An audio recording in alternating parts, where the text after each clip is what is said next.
नमस्कार, आप सभी का स्वागत है हमारे खास प्रोग्राम में। मैं हूं आपके साथ दुर्गा शर्मा। ऑटिज्म या ऑटिज्म स्पेक्ट्रम डिसऑर्डर एक दिमाग की बीमारी है। ये एक ऐसी बीमारी है जिसमें मरीज ना तो अपनी बात ठीक से कह पाता है और ना ही दूसरों की बात समझ पाता है। एक ऐसा डेवलपमेंट डिसेबिलिटी है। इसके लक्षण बचपन से ही बच्चों में नजर आते हैं। ये बीमारी क्यों होती है और किन्हें होती है और ऑटिज्म को कैसे ठीक कर सकते हैं, इन सभी बातों पर हम बात करेंगे और डॉक्टर से जानेंगे कि ऑटिज्म को कैसे कंट्रोल किया जा सकता है। लेकिन उससे पहले देखिए हमारी खास रिपोर्ट। ऑटिज्म के लक्षण क्या है? एक ही शब्द बार बार बोलना, किसी एक चीज की तरफ बार बार इशारा करना, आंखों में आंखें मिलाकर ना देखना, किसी बात पर प्रतिक्रिया ना देना। ऑटिज्म के कारण अभी तक ऑटिज्म के सही कारणों का पता नहीं चल सका है। हालांकि विभिन्न स्टडीज में कहा गया है कि ये डिसऑर्डर कुछ आनुवांशिक और पर्यावरणीय कारणों से होता है, जो कि गर्भ में पल रहे बच्चे के दिमाग के विकास को बाधित करते हैं। जैसे दिमाग के विकास को नियंत्रित करने वाले जीन में कोई गड़बड़ी होना, सेल्स और दिमाग के बीच संपर्क बनाने वाले जीन में गड़बड़ी होना, गर्भावस्था में वायरल इन्फेक्शन या हवा में फैले प्रदूषण कणों के संपर्क में आना। ऑटिज्म के प्रकार: number 1 autistic disorder, number 2 Asperger syndrome, number 3 pervasive development disorder. Autism या ASD ये एक ऐसी बीमारी है जिसके बारे में कम लोगों को ही जानकारी है। ये डिसीज जन्म के साथ ही बच्चे को हो जाती है। इस बीमारी के साथ पैदा होने वाले बच्चे का व्यवहार सामान्य बच्चों की तुलना में अलग होता है। इस वजह से लोग इसको एक मानसिक बीमारी मान लेते हैं। ऑटिज्म की बीमारी कुछ मामलों में जेनेटिक कारणों से भी हो सकती है। इस बीमारी से पीड़ित अधिकतर बच्चे के शरीर की बनावट करीब एक जैसी ही होती है। सामान्य इंसान में दिमाग के अलग अलग हिस्से एक साथ काम करते हैं, लेकिन ऑटिज्म में ऐसा नहीं होता। यही कारण है कि उनका बर्ताव असामान्य होता है। ऑटिज्म एक मानसिक बीमारी है या नहीं, इस बीमारी का होम्योपैथिक में इलाज हो सकता है या नहीं, इन सभी सवालों के साथ साथ एक्सपर्ट से इस बीमारी के बारे में और जानेंगे। हेल्थ डेस्क से CCN की रिपोर्ट। तो आपने रिपोर्ट में देखा कि ऑटिज्म क्या होता है, इससे बच्चों पर क्या असर पड़ता है। आगे हम जानेंगे कि ऑटिज्म को हम कैसे ठीक कर सकते हैं, ये बीमारी बच्चों में क्यों होती है। इन सब टॉपिक्स पर बात करने के लिए हमारे साथ स्टूडियो में मौजूद है होम्योपैथिक डॉक्टर BS जौहरी। सर, आपको बहुत बहुत स्वागत है हमारे चैनल पर। मैं सबसे पहले चाहूँगी कि आप दर्शकों को बताएं कि ऑटिज्म क्या है और इससे मतलब बच्चों को क्या इफेक्ट होता है। ऑटिज्म एक इसको वैसे पूरा जो है इसको ऑटिज्म स्पेक्ट्रम डिसऑर्डर कहते हैं। इस स्पेक्ट्रम में कोई बच्चा अलग अलग हर एक की कंडीशन होती है। कुछ तो बिल्कुल दुनिया से कनेक्टेड नहीं होते, उनको वो बोलते भी नहीं हैं, वो ध्यान से उनका ध्यान नहीं होता तो वो सुनते भी नहीं हैं और वो कनेक्ट नहीं हो पाते। कई बार तो अपने माता पिता को भी नहीं पहचानते। और कुछ लोग ऐसा है कि कुछ शब्द बोल लेते हैं, कुछ कर लेते हैं। वो ये पूरा स्पेक्ट्रम है अलग अलग। तो हर एक की जांच के हिसाब से करके ये निकाला जाता है कि उसकी क्या स्थिति है, ऑटिज्म के ASD में उसका स्टेटस क्या है उस बच्चे का। जी बिल्कुल सर। तो जिस तरीके से बच्चे में बातों को समझ नहीं पाते, तो ऐसा लगता है कि एक मानसिक बीमारी है। तो क्या सच में एक मानसिक बीमारी है या फिर ये अलग बीमारी है? इसको मानसिक बीमारी भी कह सकते हैं क्योंकि मानसिक ही है वैसे तो बीमारी, लेकिन इसमें जो ख़ास बात है वो यही है कि अब आज पिछले दिनों अगर मैं इसकी बात करूं तो पिछले दिनों ये बहुत बढ़ा बहुत है। पूरे विश्व भर में बहुत सारे कारण हैं जिनके कारण अभी जैसे मैंने इसका स्टडी किया तो ऑस्ट्रेलिया में 25 में से एक बच्चा ऑटिस्टिक है। यही अमेरिका की स्थिति है। हिंदुस्तान में लगभग 35-36 बच्चों में एक बच्चा ऑटिस्टिक है, जो भी हमारे पास डेटा उपलब्ध है। जैसे कि आपने कहा कि ज़्यादा बढ़ रहे हैं केसेस, तो कैसे पता चलेगा कि बच्चे को ऑटिज्म है? इसके लक्षण क्या होते हैं? मतलब बच्चे अपने पेरेंट्स को देखकर कैसे समझ सकते हैं? देखिए, पहला तो यही होता है कि बच्चे आई कांटेक्ट नहीं करते, और जब आई कांटेक्ट नहीं करते तो कई बार वो ध्यान नहीं देते, वो सुन नहीं पाते। और अगर 2 साल का बच्चा हो गया है और वो सुन नहीं पा रहा है तो वो बोलेगा भी नहीं, क्योंकि सुनना पहले होता है, बोलना बाद में होता है। तो पता नॉर्मली पेरेंट्स जो अटेंटिव हैं, केयरफुल हैं बच्चों पे, आजकल तो बच्चे कम होते हैं तो ध्यान रहता है, ज़्यादातर पता लग जाता है कि हमारा बच्चा थोड़ा सा कुछ प्रॉब्लम है इसको, फिर वो चिकित्सक के पास जाके वो लोग डायग्नोज कर सकते हैं कि ये बच्चा ऑटिज्म के स्पेक्ट्रम में है। तो जिस तरीके से बीमारी होती है तो इसके कई लेवल हैं या फिर कुछ ऐसे टाइप्स की कुछ ज़्यादा खतरनाक हों या फिर कुछ नॉर्मल जो ऐसा होता है ना बीमारी होती है तो उनके कुछ टाइप्स हो जाते हैं कि ज़्यादा खतरनाक है कम है, तो इसके कितने टाइप्स हैं? एज सच टाइप्स तो नहीं मैं बता पाऊंगा, लेकिन ऐसा है कि वो पता होता है कि ये बच्चा बिल्कुल डिस्कनेक्टेड है, ये हाइपर एक्टिव है, ये हर वक्त उछलता कूदता रहता है, बार बार कोई एक्शंस को भी रिपीट करता है, अगर बोलना भी शुरू कर दिया तो बातें रिपीट करेगा। तो इस तरह से वो डिफरेंट लेवल्स हैं उसकी कनेक्टिविटी के संसार से, उसके हिसाब से ये लोग एसेस करते हैं कि एक इसका स्केल है पूरा, उस हिसाब से इसमें इसको असेसमेंट होता है ऑटिस्टिक बच्चों का। तो जिस तरीके से कोई भी जैसे कि बच्चा बीमार हो जाता है शुरुआत में, फिर चीज़ें नहीं समझ में आने लगता, तो कई बार पेरेंट्स को क्या लगता है कि हमने शायद वैक्सीन लेट लगवा ली या फिर खाने पीने में हमारी शायद कुछ गड़बड़ी हो गई, तो ऐसा इससे कुछ है या फिर इसका जो ऑटिज्म उसके होने का जो बेसिक रीज़न है वो क्या है? अगर हम बात करें तो सीधे गर्भकाल पे चला जाता है। जो मैंने क्योंकि बहुत पेशेंट्स देखे हैं और हम एक आशा की किरण पिछले 10 वर्ष से कैंप भी लगा रहे हैं जहाँ पे सिर्फ जेनेटिक डिसऑर्डर्स, जन्मजात रोगों का हम फ्री ट्रीटमेंट करते हैं होम्योपैथी के माध्यम से। तो जो उसमें जो स्टडी में निकल कर आया केसेस को मैंने सैकड़ों केसेस देखे हैं, तो उसमें जो बात निकल कर आई वो गर्भकाल के अंदर ही ख़ास तौर पे जो माँ की स्थिति है, कई बार किन्हीं कारणोंवश शादी होकर एक कन्या आती है किसी घर में, उसके मन के मुताबिक घर नहीं होता, उसको लगता है कि उसकी दुनिया समाप्त हो गई, और इन द मीन टाइम अगर वो बच्चा वो कंसीव कर लेती है तो वो बच्चा पूरी दुनिया को अपनी माँ के माध्यम से उसको देखता है। और तो पहले ये बात अगर उसके माँ के मन में आ गई कि मेरी दुनिया बेकार है, वो कन्वे ये हो जाता है बच्चे को कि दुनिया कनेक्ट करने लायक नहीं है, मेरी माँ दुखी है तो मैं इस दुनिया से कनेक्ट नहीं करूँगा। ये मेरे को ऐसा एक बात लगी क्योंकि हम केवल शारीरिक रूप से बाद में बीमार होते हैं, पहले हमारी जो एक मनः अवस्था है वो पहले उसमें पहले गड़बड़ होती है। जी डॉक्टर, जैसे कि आपने बताया कि ऑटिज्म के लिए जो है घर का माहौल है वो बहुत ज़रूरी है, तो ऐसी कौन सी चीज़ें हैं जो पेरेंट्स को ध्यान रखनी चाहिए कि हम वो चीज़ें ना करें और बच्चों पर इसका असर ना हो? देखिए, सबसे पहली बात है कि माँ को ये जब कंसीव कर लिया तो उसको स्वीकार कर लेना चाहिए। कई बार ये द्वंद्व रहता है कि जल्दी हो गया, अभी नहीं होना चाहिए।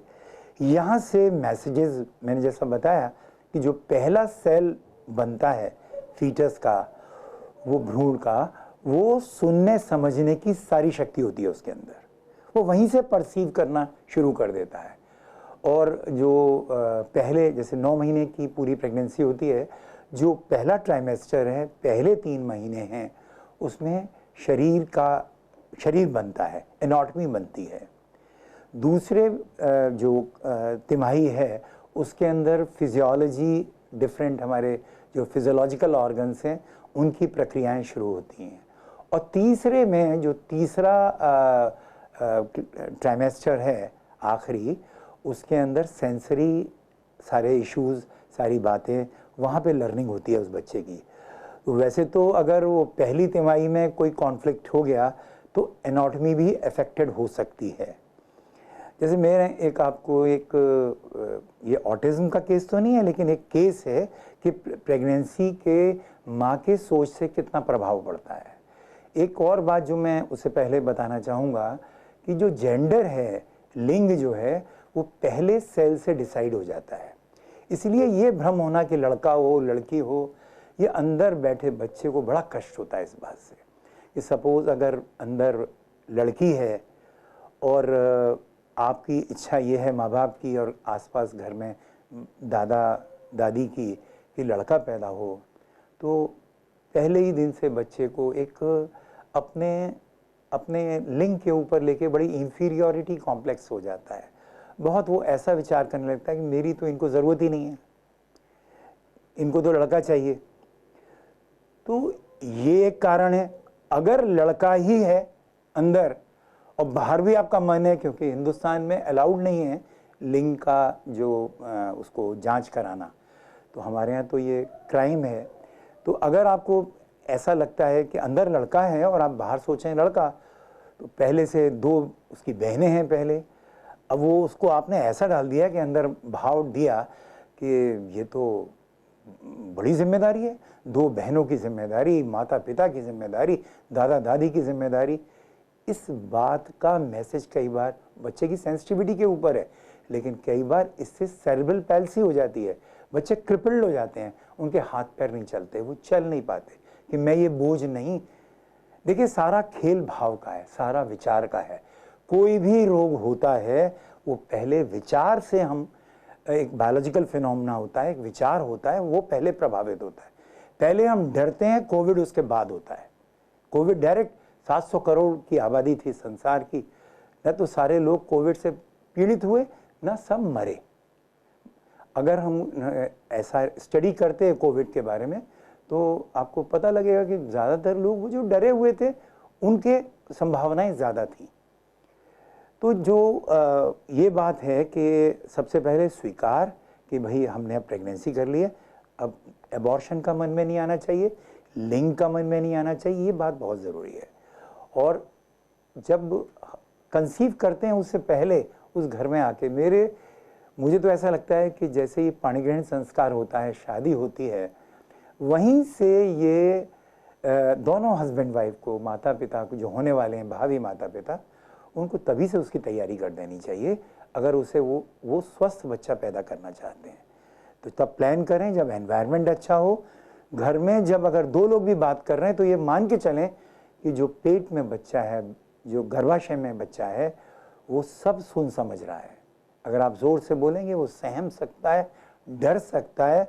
बाहर जब कोविड का वातावरण था तो जो हमारी बच्चियां जो गर्भिणी थीं, जो प्रेग्नेंट थीं, उनके बच्चों को निमोनिया वगैरह जैसी जो भय के कारण होता है, उसकी संभावनाएं हमेशा ज़्यादा होती रही हैं। ये वैसे तो ये स्टडी का विषय है सरकार के लिए, ख़ासतौर पे स्वास्थ्य मंत्रालय के लिए। लेकिन जो बात ये कही कि माँ को बहुत आनंदित रहना चाहिए अगर स्वस्थ बच्चा पैदा करना है। वैक्सीन की बात है तो थोड़ा वो कंट्रोवर्सी है, क्योंकि मैंने कई बार देखा है कुछ पर्टिकुलर वैक्सीन से, वैसे तो आप गूगल करेंगे तो आपको मिलेगा कि कुछ वैक्सीन का भी कुछ प्रभाव रहा है। वो बताते हैं कि 1.5 साल तक बच्चा ये नॉर्मल था, इसके बाद। लेकिन ये विषय जो है ये विचारणीय है, रिसर्च का विषय है और सरकार का विषय है। लेकिन ये बात हमारे हाथ में है कि हम बच्चे को गर्भकाल के अंदर बच्चे से संवाद करें और वो जो भी भाव उसको ये बताएं कि बच्चा तुम्हें यहाँ पे आके तुम्हारे जीवन में आगे बढ़ने की पूरी संभावनाएं इस परिवार में मिलेंगी और यहाँ तुम्हें ऐसा हम वातावरण देंगे जिससे जो तुम करना चाहो वो जीवन में कर पाओगे। और कुछ बातें ऐसी होती हैं, देखिए हम लोग सनातन धर्मी होने के नाते पिछला जन्म अगला जन्म सब मानते हैं।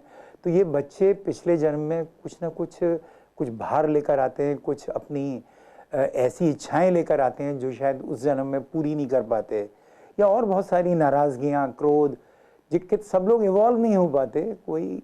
तो ये चीज़ जो है ना, हमें गर्भकाल के दौरान ही बच्चे को हमें ये संस्कारित करना शुरू कर देना चाहिए। डे 1 से संवाद करके, अच्छे ग्रंथ पढ़ के, अगर कोई पिक्चर वगैरह देखते हैं, कोई म्यूज़िक सुनते हैं, वो बहुत पॉजिटिव अच्छा म्यूज़िक हो, बहुत धूम धड़ाके वाला ना हो, क्लासिकल हो और शांत हो। ऐसा शांत म्यूज़िक, बांसुरी सुने, कुछ भजन सुने, इस तरह का काम करेंगे तो बच्चा स्वस्थ होगा।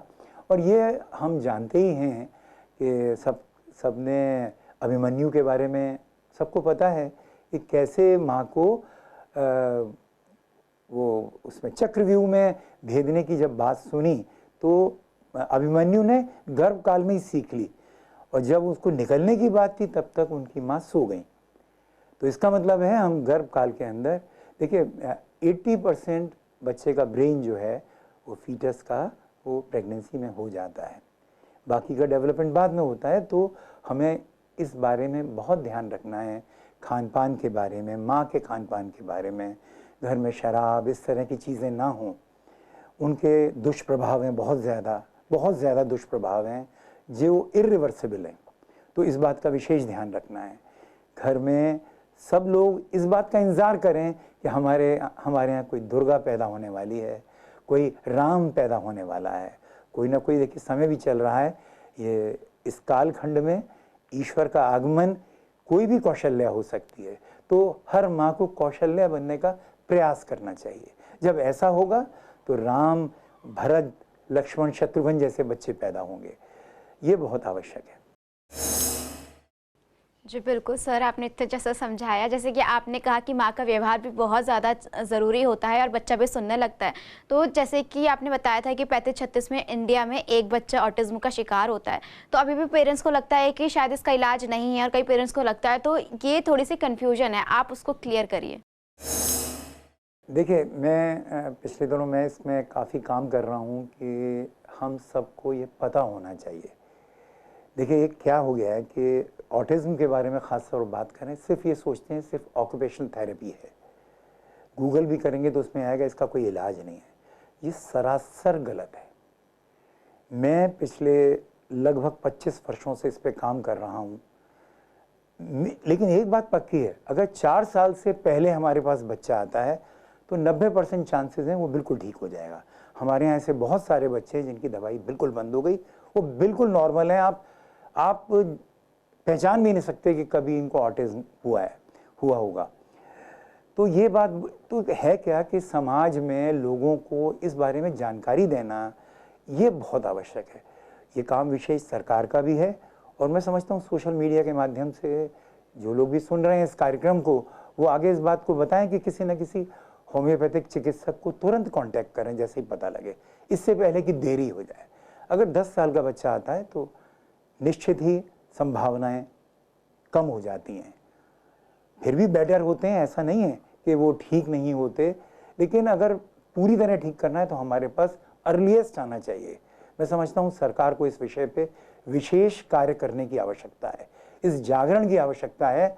अगर आपके घर में ऐसा कोई बच्चा हो जाता है तो तुरंत किसी अच्छे होम्योपैथिक डॉक्टर के पास आप जाएं। हर जगह डॉक्टर्स काम कर रहे हैं, बहुत सारे पूरे भारतवर्ष में होम्योपैथी पे इस पर बहुत अच्छा काम हो रहा है। तो मैं समझता हूँ कि इलाज मिलेगा और बहुत से परिवारों में फिर से आनंद की लहर आ जाएगी जब उनका बच्चा स्वस्थ हो जाएगा। जी बिल्कुल डॉक्टर, आपने जैसे बताया कि गर्भ में अगर बच्चा हो तो किन बातों का ध्यान रखना है। जब बच्चा पैदा हो जाता है, थोड़ा बड़ा हो जाता है, जब पेरेंट्स को पता चलता है तो उन्हें समझ में नहीं आता कि उनके साथ कैसे घुल मिलना है, कैसे उनकी परवरिश करनी है, तो उनको किन बातों का ध्यान रखना चाहिए। देखिए एक बात बड़ी इम्पोर्टेंट है जो मैंने अनुभव की, हर बच्चे की प्रायोरिटी माँ होती है। उसकी पहली प्राथमिक, भले ही वो IAS ऑफिसर है, कोई मंत्री है, कुछ भी है, वो डॉक्टर है, वो कुछ भी है, उसको केवल माँ चाहिए। और माँ को भी चाहिए कि वो डॉक्टर बाद में है, वो IAS बाद में है, वो पहले एक बच्चे की माँ है। ये मैसेज बड़ा क्लियरली, बच्चे बड़े भावुक होते हैं और बहुत जल्दी से इन बातों को समझ लेते हैं कि माँ इग्नोरेंट है, माँ बहुत एम्बिशियस है। कुछ मैंने देखा है, कुछ लोग हमें आके कहते हैं कि हमारा तो करियर तबाह हो गया जब से ये बच्चा पैदा हुआ। आपने ये मैसेज ही बच्चे को गलत दे दिया। उसको लगता है कि माँ को उसकी आवश्यकता नहीं है।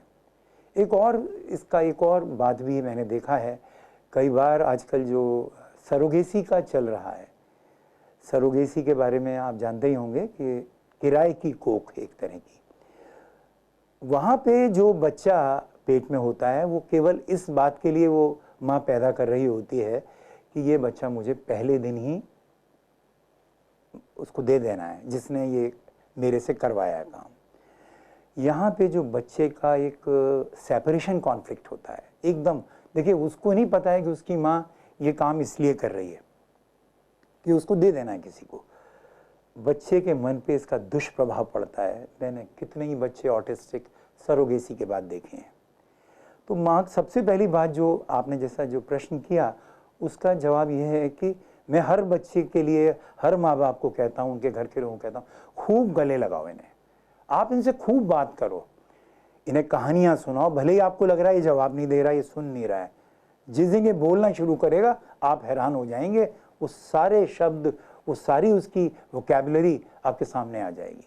तो सबसे ज़्यादा ज़रूरी है बच्चे को इस बात का एहसास दिलाना कि तुम हमारी पहली प्राथमिकता हो, तो तुम्हारे लिए हम सब कुछ करेंगे। और मैंने देखा है जो ऑटिस्टिक बच्चों के पेरेंट्स ने, मेरे पास कई ऑस्ट्रेलिया के बच्चे हैं जो हिंदुस्तान में आके सिर्फ इलाज कराने भर के लिए आए हुए हैं हमारे पास, और वो नियमित आते हैं, हर महीने आते हैं, चंडीगढ़ रुके हुए हैं, हर महीने आते हैं। उन बच्चों में लाभ बहुत ज़्यादा है।